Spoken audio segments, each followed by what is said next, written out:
The unknown man I met on church. Elizabeth Gonzales. When I was a kid, I used to help my grandmother a lot with her duties at our church. She was an administrator and organizer, or perhaps management. I am unsure to her title, but I know she did practically every bit of the detail work that kept the church going. She even made the communion bread. Anyway, I would be forced to attend church on Wednesdays, Saturdays and Sundays. I was never allowed Sunday school with other children because I was supposed to take church seriously. I did. I was in fact convinced that churches were very serious and somewhat eerie or creepy. I just always had somewhat an uncomfortable feeling. I still do. Not the kind of feeling where you need to flee, but more like an uneasiness or tension that put me on alert. I definitely felt I was watched there, whether our church or someone else's. Anyway, one of our duties was refilling candles people lit.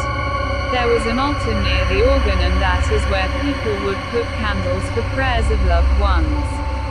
I always refilled it with pride. I remember sometimes when I would do that, a man would watch and thank me.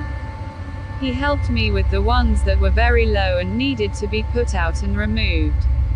I could burn myself, and my grandmother would tell me not to do those until she was there.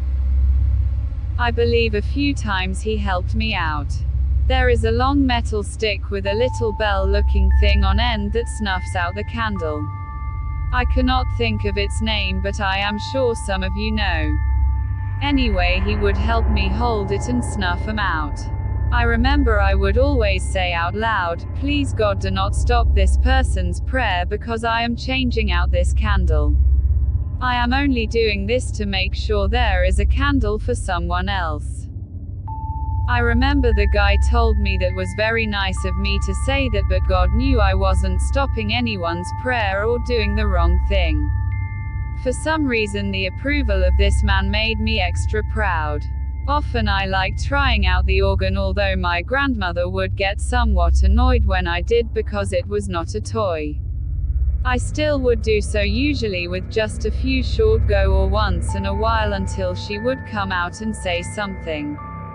She was strict and serious, and I didn't mess with her much, especially in her presence. Anyway, there were times the man sat at the organ, and he was always by the organ, so him sitting at the organ was never weird. Once I asked who he was, and my grandmother seemed a little strange about this question, but I didn't notice at the time. I waited for the answer, and she told me it was the man who plays the organ. I said no wonder he knows how to play it so well. She asked me if that's how I learned the few keys I did, and I told her of course, how else. It was true. I still know those keys and never was taught piano or anything like it by anyone besides this man I am explaining.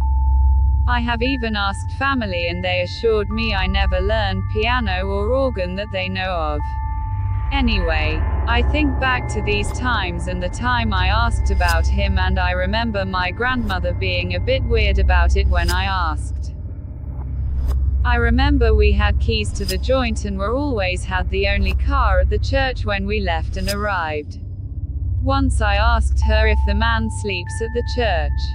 She asked why, and I explained that he never has a car here. I thought maybe he took the bus, but seemed maybe he didn't have a lot of money, so I worried and asked if we should give him bus money.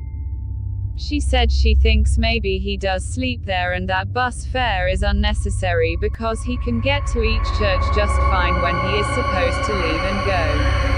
I said it must be lonely to be there like that all night, all those days no one is around.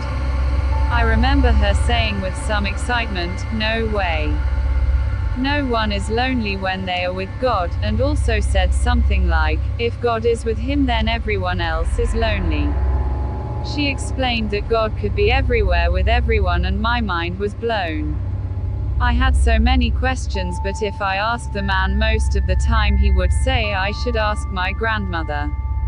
Sometimes he answered simple things, but I remember each visit being brief. Once I asked my grandmother if the man was God and she said, "Of course, he is not," but then she said, "Well, I don't think he is." This was odd to me. When I asked what she meant, she said because he has been sent to tune God's organs. God is too busy for that job, and so the man is an important helper. When I think back, I think she was trying to answer the questions for her peace of mind. Anyway, what she said is what I thought. This man was God's helper and was sent to diff churches to tune the organ, but for some reason, I believed our church was his main spot, and then the other churches with organs went down the list. Now thinking back on all, this man was not a live human. How was he there without a vehicle? Why did my grandmother never see or speak to him? Once she asked me where I saw him, and when I went to show her, he was gone and I couldn't find him. When she was dying some years later, I was about 10, and she told my mother to please keep an eye on me because I see what others don't and can know what others don't.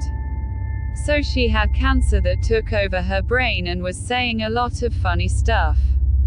My family figured this was more funny talk. The entire time being in a hospital, she hardly knew anyone but me.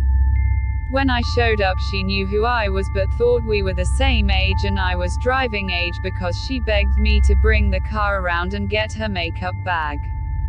She said, "Let's fly this coupe." It was wild.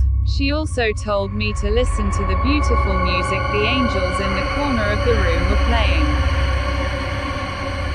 I listened so hard but heard nothing. However, when I hugged her goodbye, I felt like her entire body was signing to me. A beautiful sound that wasn't even something an instrument I know of could play.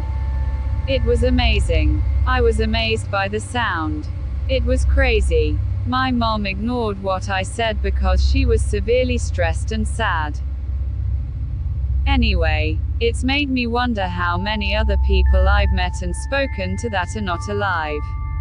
There are maybe 2 or 3 I know for a fact had to be some sort of time loop or random ghost because I'm talking to people from different times than me.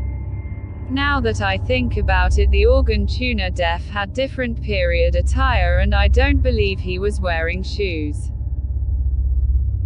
Or maybe he was, but maybe old boots. I am not sure, but I feel like maybe I could be creating more memory in my imagination, not tuning into real details of the memory.